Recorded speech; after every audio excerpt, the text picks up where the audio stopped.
All right, people. Good late morning slash early afternoon for some of you.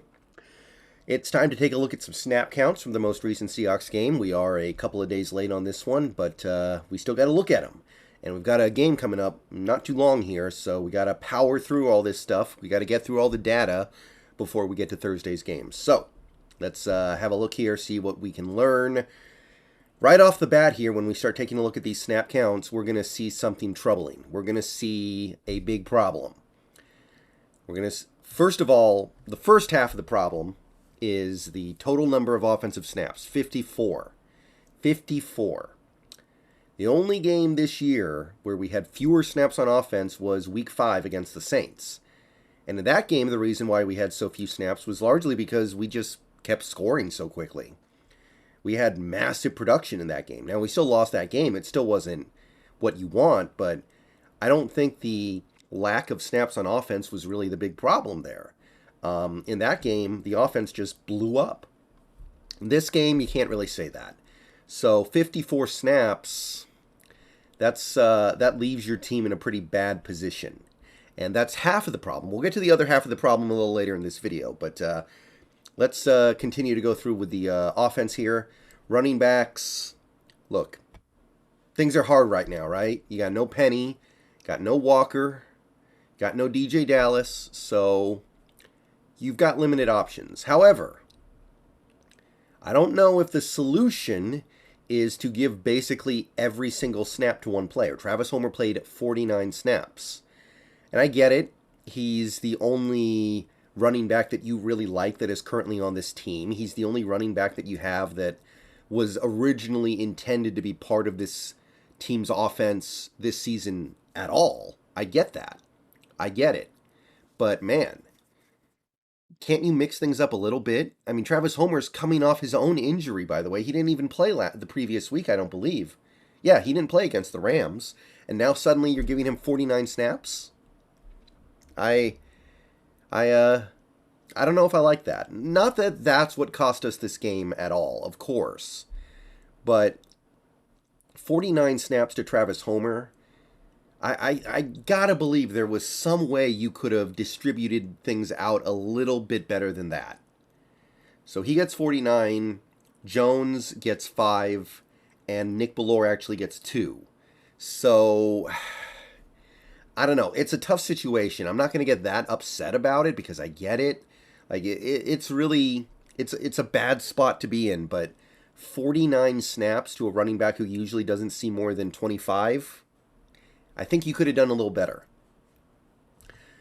Wide receivers, pretty self-explanatory here. DK Metcalf had 49, Lockett had 50.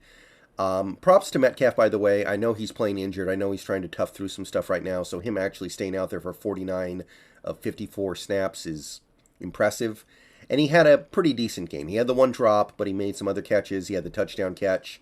So I know he's toughing it out right now, and he's continuing to be a plus value player. So pretty much what you expect there. Goodwin played a lot of this game, 41 snaps.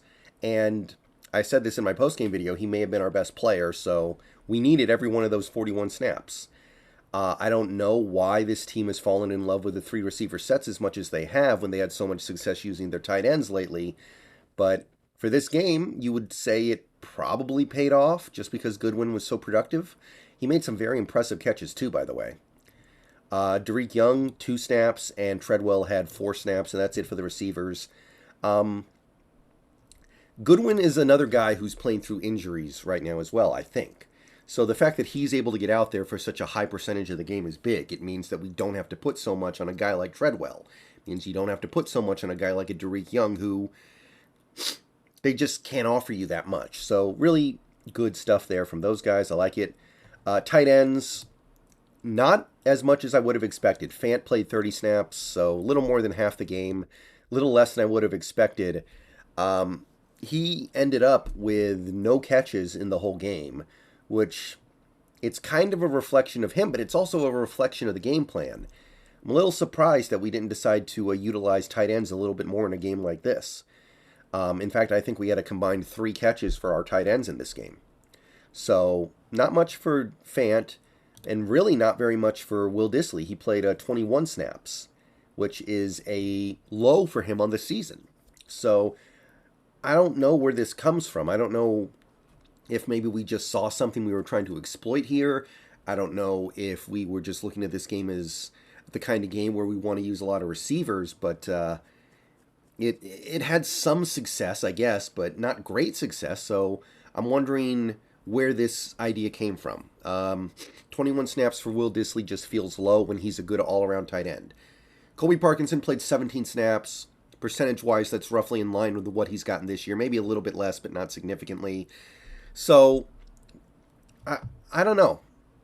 It seems like in this game we really decided we wanted to use 3 receivers more than 2 or 3 tight ends, which is surprising to me.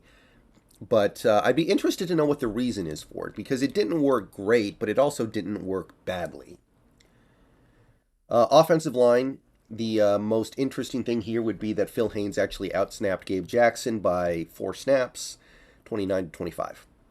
So I don't know if this is indicative of a changing of the guard and how we're going to use those players, but more than likely it just is random variance.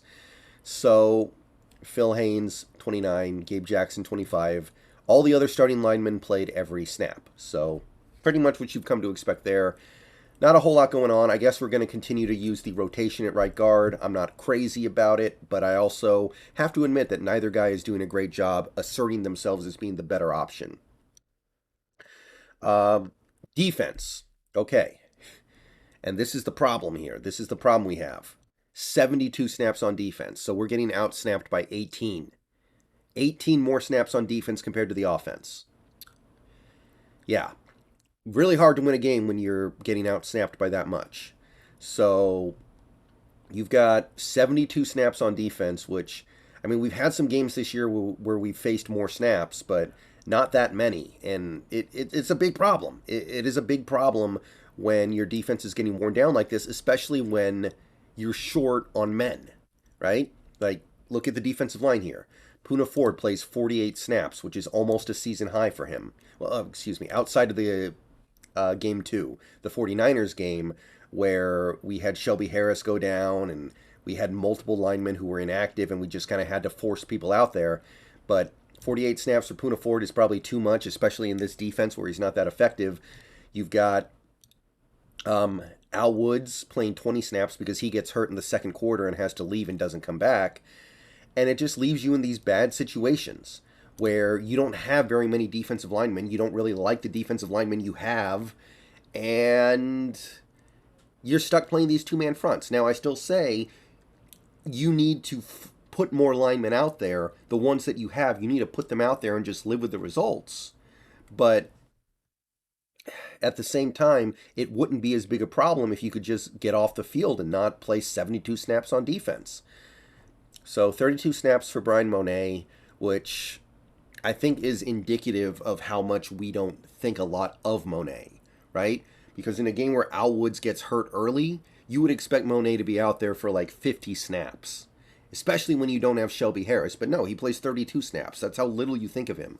You would rather have 2 defensive linemen out there on a consistent basis than just play Brian Monet more snaps.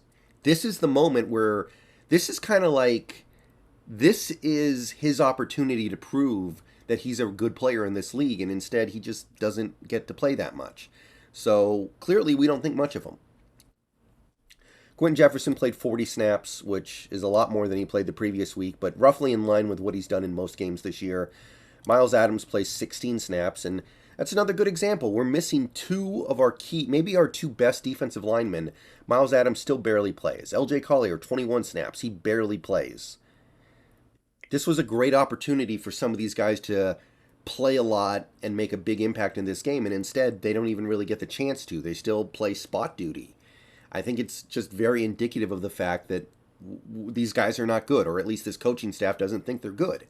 So definitely a consideration to make when you're trying to evaluate this defense. Yeah, it's coaches, but it's also players.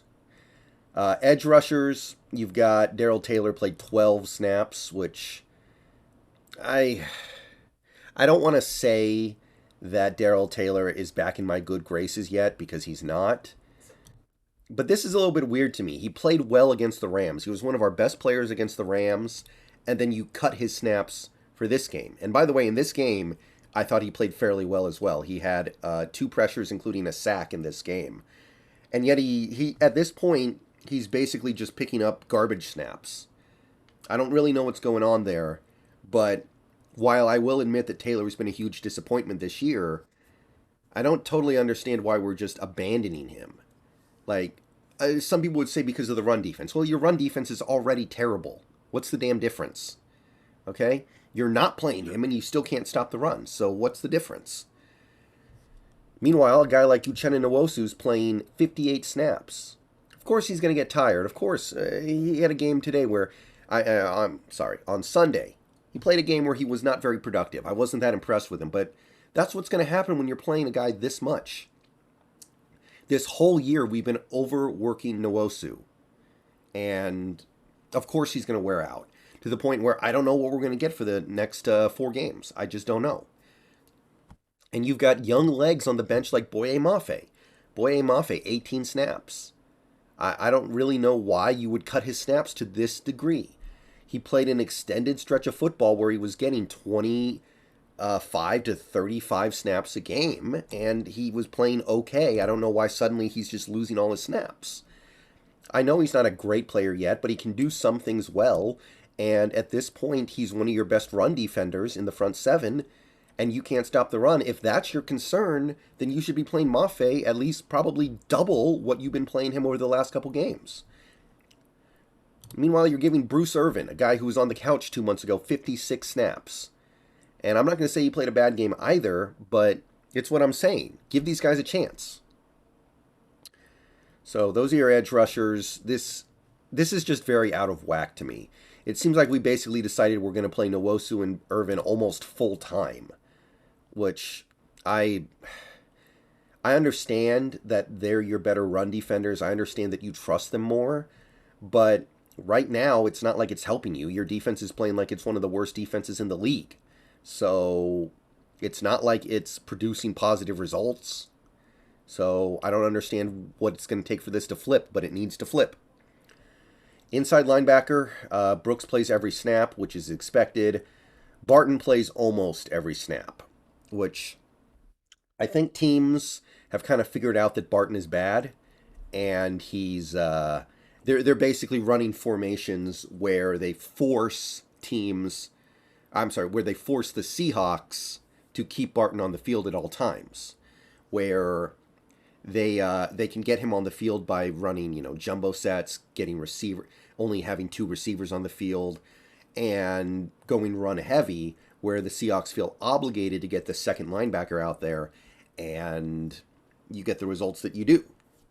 So the little trick that we had for a little bit there, where the defense was playing really good, where Barton was not on the field that often, that trick has run out of gas, and we are now at a point where Barton, like he was early in the year, is out there constantly.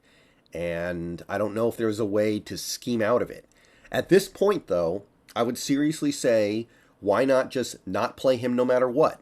Just take Barton out and don't put him back in, no matter what the other team is doing to you. Just put Ryan Neal out there, put Abram out there, and see what happens. Because as much as Barton is playing a little bit better lately, at the end of the day, when he's playing run defense, he's still basically just guessing. That's all he does. Cornerback, Woolen and Jackson played every snap. Nothing for Trey Brown, which is interesting, by the way. I don't really know what to make of that. Cody Barton played about half the game, which is interesting and indicative of the fact that the Panthers weren't really challenging our defensive backfield with a lot of receivers.